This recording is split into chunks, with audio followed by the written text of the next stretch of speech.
Jungle.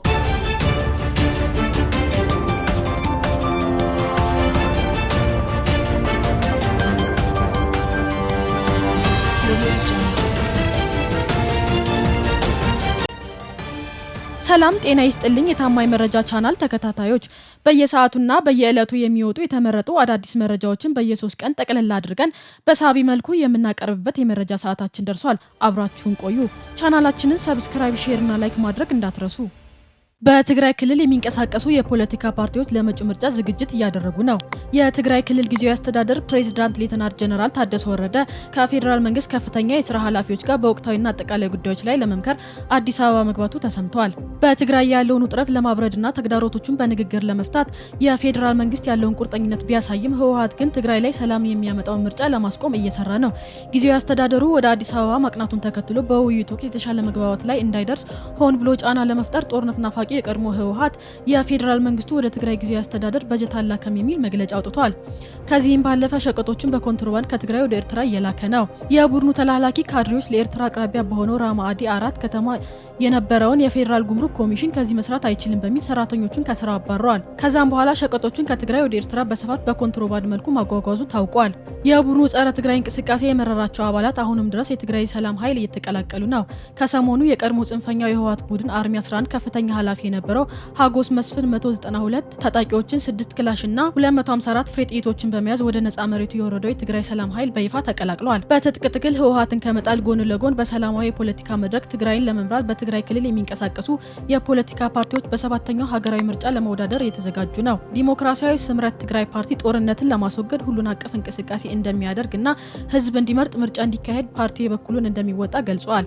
በተመሳሳይ ባይቶና ፓርቲ በመጪው ግንቦት የሚደረገውን ሀገራዊ ምርጫ ለመሳተፍ ዝግጅት ላይ መሆናቸውና ትግራይን በተያያዘው ጊዜ ምርጫ ማድረግ እንዳለባት ገልጿል። እንዲሁም የናጽነት ትግራይ ፓርቲ ሊቀመንበር ዶክተር ደጀን መዝገብ በትግራይ ክልል ግዴታ ምርጫ መካሄድ አለበት፣ የትግራይ ህዝብ የራስን እድል በራስ የመወሰን መብት መጠቀም አለበት በማለት ተናግረዋል። ፓርቲው በትግራይ ክልል ምርጫ ማካሄድ በሚቻልባቸው ሁኔታዎች ላይ ከብሔራዊ ምርጫ ቦርድ ጋር ንግግር መጀመራቸው ታውቋል።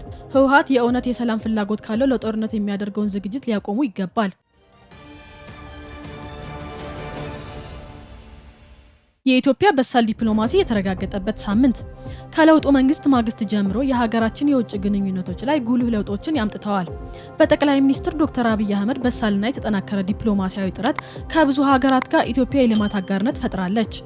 ከሁሉም ደግሞ ባለ ግዙፍ ኢኮኖሚ የሆነው የብሪክ መስራች አባል ሀገራት ጋር የተፈጠረውን የሁለትዮሽ ግንኙነት የኢትዮጵያ ስትራቴጂካዊ ዲፕሎማሲ ፋይዳ ከፍ ባለ ደረጃ ያስጠበቀ ሆኗል። በኢትዮጵያና ህንድ መካከል ከዘመናት በፊት የተጀመረው ጥልቅ ታሪካዊ የባህል እና የህዝብ ግንኙነት በዶክተር አብይ አህመድ አመራር ተጠናክሮ ቀጥሏል። ለዚህም የህንድ ከፍተኛ ልዑክ ወደ ኢትዮጵያ መምጣት ችሎ ደማቅ አቀባበል ሊደረግለት የቻለው የሁለቱ ሀገራት ጥምረት በፖለቲካ ላይ ብቻ ያተኮረ ሳይሆን የሰው ኃይል ልማትና ማህበራዊ ደህንነት ማዕከል ያደረገ ሰው ተኮር ዲፕሎማሲ ነው። ደግሞ በዚህ ላይ ኢትዮጵያ በዓለም አቀፉ የጂኦፖለቲካ መድረክ ላይ ያላትን ክንድ ጥንካሬ የሚያሳይ የዲፕሎማሲ ጥበብ የታየበት ጉብኝት ነው። ህንድና ኢትዮጵያ ስትራቴጂካዊ አጋርነት ማድረጋቸው በአፍሪካ ቀንድ እና በደቡብ እስያ መካከል አዲስ የጥቅም ድልድይ መዘርጋቱን ያበስራል። ይህ የሁለቱ ግዙፍ ውህደት በዓለም አቀፉ መድረክ የጋራ ድምፅን ከማጎልበት ባለፈ የኢትዮጵያ ዲፕሎማሲያዊ አድማስ ወደማይነካ ከፍታ ማማ ላይ አድርሶታል። ሀገራችን የብሪክስ አባል መሆኗ ትልቅ ድሎችን ከፍቶላታል። ከዚህ በፊት የዲፕሎማሲ ግንኙነት የነበራት በብዛት ከምዕራቡ ዓለም ጋር የነበረ ሲሆን አሁን ላይ አድማሱ ሰፍቶ ከሌሎች ሀገራት ጋር የተቆራኘ የዲፕሎማሲ ስኬቶችን የተጎናጸፈችበት ነው። በአጠቃላይ የኢትዮጵያ የዲፕሎማሲ አድማስ አዲስ የታሪክ ምዕራፍ የጻፈ በዓለም አቀፉ መድረክ ተሰሚነት ከፍ ያለ በጂኦፖለቲካ ረገድ ተመራጭና በኢኮኖሚ የበለጸገች ታላቅ ሀገር እየሆነች ነው። ከዚህ ጋር ተያይዞ ኢትዮጵያ 32ኛው የተባበሩት መንግስታት ድርጅት የአየር ንብረት ጉባኤ እንድታስተናግድ ተመርጣለች። ይህም እድል እያደገ የመጣውን የዓለም አቀፉ ተቀባይነት የሚያረጋግጥና በኢኮኖሚም ሆነ በጂኦፖለቲካ ዘርፉ ረገድ ኢትዮጵያ ትልቅ ተጽዕኖን እንድትፈጥር የሚያስችላት ነው።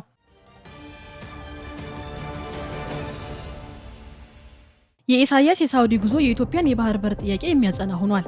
የኢትዮጵያ የባህር በር ማግኘት ከኢትዮጵያ ባለፈ ቀጠናውን እንዲጠብቅ በትብብር መደረግ አለበት። የኢትዮጵያ የባህር በር ጥያቄ ግን ለሻዕቢያ ከባድ ራስ ምታት ሆኗል። ጥያቄውን ለማደናቀፍ የማይሄድበት ርቀት የለም።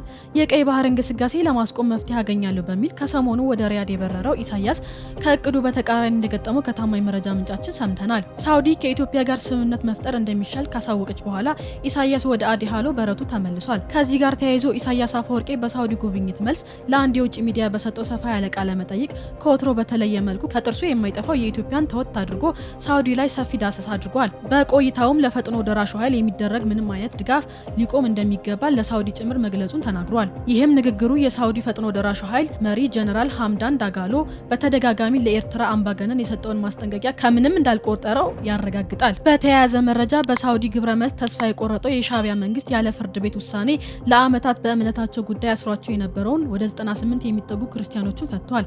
ይህንንም ያደረገው ከሰሞኑ ኢትዮጵያ ላይ ሊጀመር ላሰበው ጦርነት ከውጭ አካላት እንዲሁም ከህዝብ ድጋፍ ለማግኘት በሚል ቀመር መሆኑ ተሰምቷል። ከዚህ ጋር ተያይዞ በቀጣይ ቀናት ደግሞ ወደ አንድና ብቸኛው የተንኮል አጋሩ የአልሲሲ ሀገር ግብጽ ኢሳያስ እንደሚያመራ እየተነገረ ይገኛል። እንዲህ አይነት ጥረቶች የትም እንደማያደርሱ ህግድፍ አገዛዝ ሊረዳ ይገባል።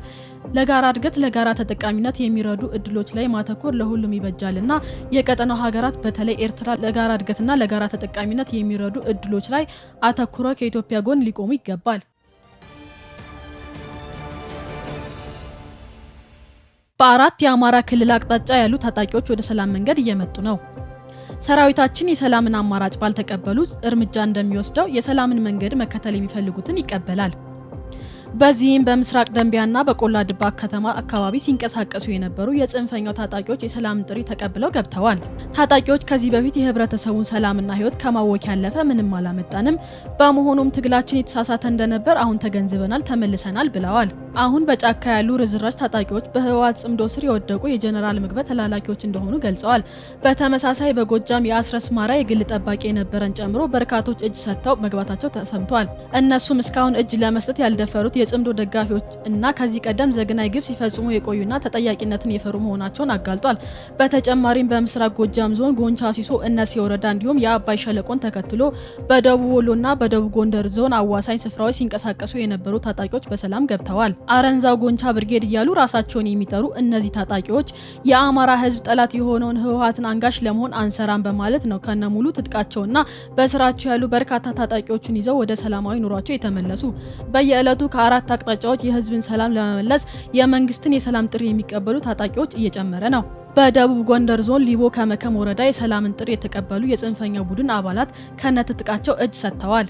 ቡድኑ ህዝብን ከመዝረፍ ከማሰቃየትና ከመበደል የዘለለ ምንም አይነት ዓላማ እንደሌለው እና ይህን ተረድተው የሰላም ጥሪውን እንደተቀበሉ ተናግረዋል። የሰላምን መንገድ የተከተሉ ታጣቂዎች በሙሉ የበደልነውን ህዝብ እንክሳለን በማለት ቃል ገብተዋል። እኛም ሰላም የብልሆች ምርጫ ናት፣ ለህዝብ የሚያስብና የሚጨነቅ ጠመንጃ ሳይሆን ሰላምን ከፍ ያደርጋል ስንል እጅ ለሚሰጡ ታጣቂዎች አክብሮታችንን እንገልጻለን።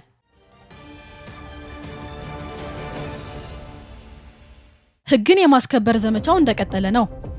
የሀገር መከላከያ ሰራዊት የህዝብንና የሀገርን ሰላም የማስከበር ተልዕኮን በላቀ ብቃት በመወጣት ላይ ይገኛል። ለዚህም ባለፉት 3 ቀናት የወሰዳቸውን የህግ የማስከበር ዘመቻዎች ማረጋገጫ ናቸው። በሰሜን ወሎ ዞን ግንዳን ወረዳ በተደጋጋሚ የቀረበላቸውን የሰላም ጥሪ ገፍተው በዘረፋና በሁከት ተግባራት ላይ የተሰማሩ ታጣቂዎች ላይ የማያዳግም እርምጃ ወስዷል። ከእርምጃው የተረፉት ጥቂት ታጣቂዎች ዘርፈው ሲጠቀሙበት የነበረውን አምቡላንስ፣ ሞተር ሳይክል፣ ባጃጅና በርካታ ትጥቆች ተተኳሾች ጋር በቁጥጥር ስር ውለዋል። በተመሳሳይ ደጀኑ ኃይላችን በሰሜን ሸዋ ዞን የተለያዩ ወረዳዎች ውስጥ አሰሳ በማድረግ የሰላምን መንገድ አሻፈረ ባለው የጽንፈኛ ቡድን አመራርና አባላት ላይ እርምጃ ወስዷል። በተወሰደው ኦፕሬሽን ቡድኑ ከህዝብ ዘርፎ ሲጠቀምበት የቆየውን አምቡላንስ፣ አይሱዙና ፒካፕ መኪና ከበርካታ መሳሪያዎችና ተተኳሾች ጋር በቁጥጥር ስር ውለዋል። የህዝብን ሰላም በሚያውኩ አካላት ላይ እርምጃ በመውሰድ የአካባቢውን ሰላም የማረጋገጥ ስራውን ሰራዊቱ አጠናክሮ እንደሚቀጥል አሳውቋል። የዛሬው የ3 ቀን መረጃዎቻችን እነዚህን ይመስላሉ። በቀጣይ ወቅታዊና ታማኝ መረጃዎች እንዲደርሷችሁ ቻናላችንን ሰብስክራይብ ማድረግ እንዳትረሱ።